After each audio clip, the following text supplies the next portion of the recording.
सर्वेभ्यः नमो नमः। अहम अस्मि आशीष गर्गः और आज हम पढ़ने जा रहे हैं सीबीएसई बोर्ड की जो संस्कृत है, जिस पुस्तक का नाम रुचिरा है। तो ये कक्षा 8 की पुस्तक है और आज हम उसका दूसरा पाठ पढ़ने जा रहे हैं। द्वितीयः पाठः, पाठ का नाम है बिलस्य वाणी न कदापि मे श्रुता। मतलब प्यारे बच्चों, ये जो पाठ है ये बड़ा ही शिक्षाप्रद पाठ है। ठीक है, तो इसका ये जो पाठ का जो शीर्षक है यह है विलस्य वाणी न कदापि मे श्रुता, अर्थात बिल की वाणी मैंने कभी नहीं सुनी या मेरे द्वारा कभी नहीं सुनी गई। थोड़ा सा पाठ का हम परिचय कर लेते हैं। प्रस्तुत पाठ संस्कृत के प्रसिद्ध कथा ग्रंथ पंचतंत्रम के तृतीय तंत्र यानी काकोलुकीयम से संकलित है, यानी इससे लिया गया है। पंचतंत्र के मूल लेखक जो हैं वो कौन है? विष्णु शर्मा हैं। तो ये आप थोड़ा सा याद रखेंगे क्योंकि ये जीके में भी कभी कभी प्रश्न पूछ लेता है ना, कि पंचतंत्र के जो लेखक हैं वो कौन हैं। तो विष्णु शर्मा हैं। इसमें 5 खंड हैं जिसमें जिन्हें क्या कहा गया है? तंत्र कहा गया है। इनमें गद्य पद्य रूप में कथाएं दी गई हैं। ये जो कथाएं हैं, ठीक है, कहानियाँ जो हम पढ़ते हैं, स्टोरीज जो होती हैं, तो गद्य में भी हैं और पद्य में भी हैं। गद्य यानी जैसे अभी हम ये पढ़ रहे हैं ये गद्य शैली है, और पद्य जिसको हम गा कर के पढ़ते हैं। तो दोनों रूप में कथाएं दी गई हैं जिनके पात्र जो हैं मुख्यतः पशु पक्षी हैं। आप लोगों ने वो चंपक वगैरह आपने पढ़ा होगा, छोटा भीम है, चंपक है ना, उसमें भी आपने देखा होगा कि सब जंगल के जो पशु पक्षी हैं उनको लेकर के और कहानियाँ बनती हैं। तो ये हम जो कहानी पढ़ने जा रहे हैं इसमें एक ये आप चित्र देख रहे हैं। पहला चित्र ये रहता है, एक गुफा रहती है जिसमें शेर घुस जाता है, और जिसकी गुफा रहती है एक श्रृगाल होता है। तो वो जब अपनी गुफा में आता है तो वो ऐसे इन चिन्हों को देखता है, ये जो पद चिन्ह हैं इनको देखता है, तो उसको पता चल जाता है कि इसके अंदर कोई ना कोई जानवर होगा। तो फिर ये जो श्रृगाल है ये अपनी बुद्धि लगाता है, और फिर इसके बाद अब आप थोड़ा सा हम लोग देखेंगे कि क्या ये जो श्रृगाल है क्या इसने अपनी गुफा से शेर को निकाल दिया, या फिर शेर ने इसको मार के खा लिया, या फिर जैसा भी आगे है। अब आप लोग इसको बड़े ध्यान से देखिए तो पता चलेगा। ठीक है, आगे चलते हैं। अच्छा, ये जो पाठ है इसमें अव्यय शब्दों का प्रयोग किया गया है, प्रायः अव्यय शब्दों का प्रयोग किया गया है। चलिए पाठ में चलते हैं। कस्मिंश्चित् वने खर नखरः नाम सिंहः प्रतिवसति स्म, यानी किसी वन में खर नखरः यानी खर नखर नाम का सिंह रहता था। ये भी आपका एक उत्तर हो जाएगा कि सिंह का क्या नाम था, तो हो जाएगा खर नखरः। ठीक है, तो खर नखरः नाम सिंहः प्रतिवसति स्म, खर नखरः नाम का सिंह वहाँ पर रहता था। सह कदाचित इतस्ततः परिभ्रमन् क्षुधार्तः न किंचिदपि आहारम प्राप्तवान। सह कदाचित यानी कभी की बात है, वह है यहाँ वहाँ, यानी इतस्ततः परिभ्रमण, यहाँ वहाँ घूमते हुए, और क्या था? क्षुधार्तः यानी भूखा था, और न किंचिदपि आहारम प्राप्तवान, तो घूम रहा था किंतु उसने कहीं पर कोई आहार प्राप्त नहीं किया, यानी खाने का कुछ उसको मिला नहीं। ततः सूर्यास्त समये एकां महतीं गुहां दृष्ट्वा सः अचिंतयत। ततः यानी उसके बाद कब? सूर्यास्त के समय में। पूरा दिन घूमते घूमते हो गया, तो सूर्यास्त के समय में एकां महतीं गुहां यानी एक बहुत बड़ी गुफा को उसने देखा, और क्या किया? दृष्ट्वा सः अचिंतयत, देख करके उसने सोचा। क्या सोचा? नूनम एतस्यां गुहायां रात्रौ कोपि जीवः आगच्छति। क्या कहा? नूनम यानी होता है निश्चित ही, मतलब डेफिनेटली, जिसको हम कह दें निश्चयवाचक। क्या कहा?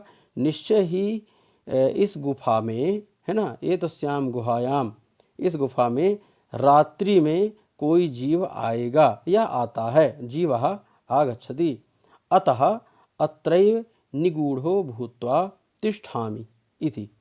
अतः यानी इसलिए, इसीलिए यहीं पर छुप करके, निगूढ़ यानी होता है छुप करके, मतलब हाइड हो जाएं, छुप जाएं, ठीक है। तो निगूढ़ो भूत्वा, छुप करके यहीं पर बैठूंगा या बैठता हूँ। एतस्मिन् अंतरे गुहायाः स्वामी दधिपुच्छः नाम श्रृगालः समागच्छत्। क्या हुआ? एतस्मिन् अंतरे, और इसी के बाद गुफा का जो स्वामी था, ठीक है, गुहायाः स्वामी कौन था? दधिपुच्छः नाम श्रृगालः, दधिपुच्छ नाम का एक श्रृगाल था, वो उस गुफा का स्वामी था।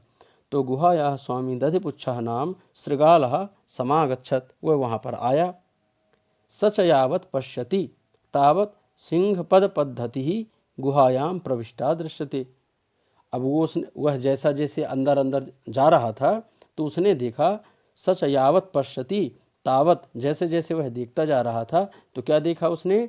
सिंह पद पद्धति, सिंह के पैरों के निशान जो थे, फुटप्रिंट जो थे, उसने देखा। गुहायाम प्रविष्टाम दृश्यते, उसने देखा कि हाँ यहाँ पर कोई ऐसा जा रहा था, ठीक है, तो उसको ऐसा दिखाई दिया, मतलब वो जो चिन्ह थे पैरों के वो दिखाई दिए।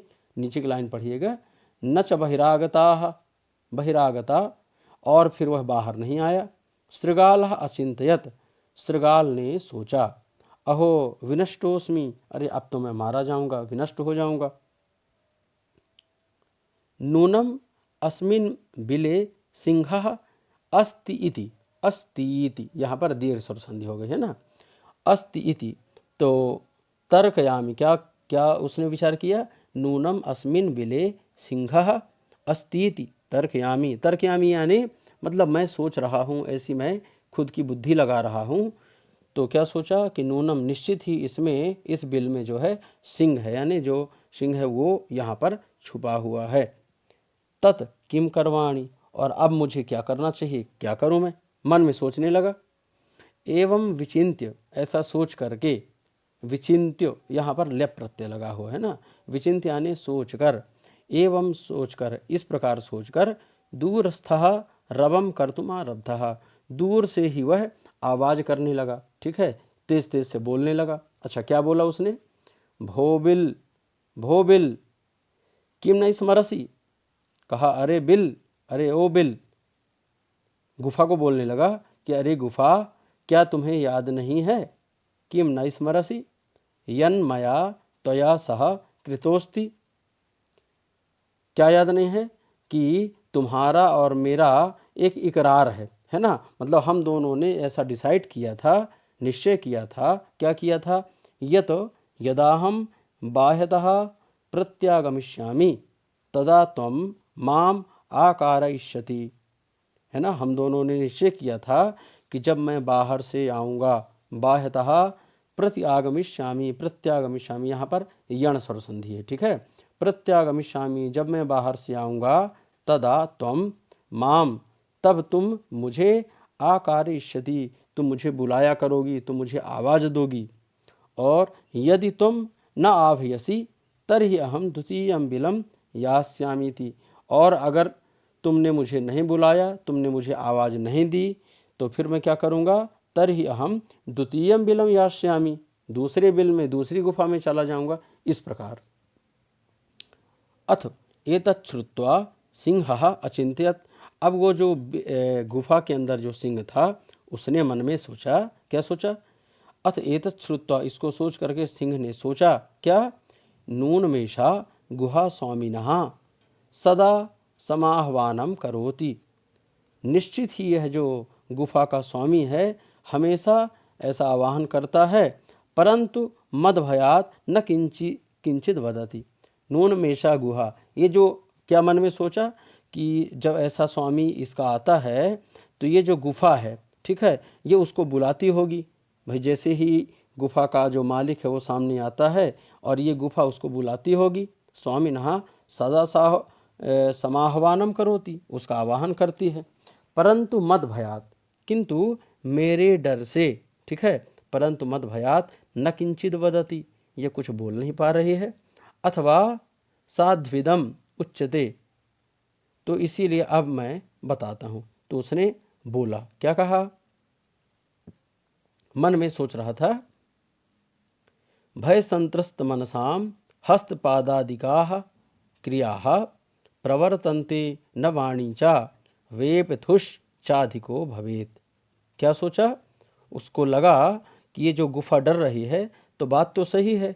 भय संत्रस्त मनसाम, जब व्यक्ति को भय लगता है, मतलब डर लगता है, तो उस समय क्या होता है? डर लगने से भय संत्रस्त मनसाम, यानी भय से युक्त मन जो जब होता है तो क्या होता है? हस्तपादादिकाः क्रियाः, हाथ पैरों की जो क्रियाएं होती हैं वो बिल्कुल अवरुद्ध हो जाती हैं। आप लोगों ने देखा होगा कि जब हमें कहीं डर लगता है या कुछ ऐसा होता है तो हमारा जो ब्रेन सिस्टम है वो काम करना बिल्कुल बंद कर देता है ना। यानी मतलब हम शून्य हो जाते हैं, पता ही नहीं चलता क्या हो रहा है या हमें क्या करना चाहिए।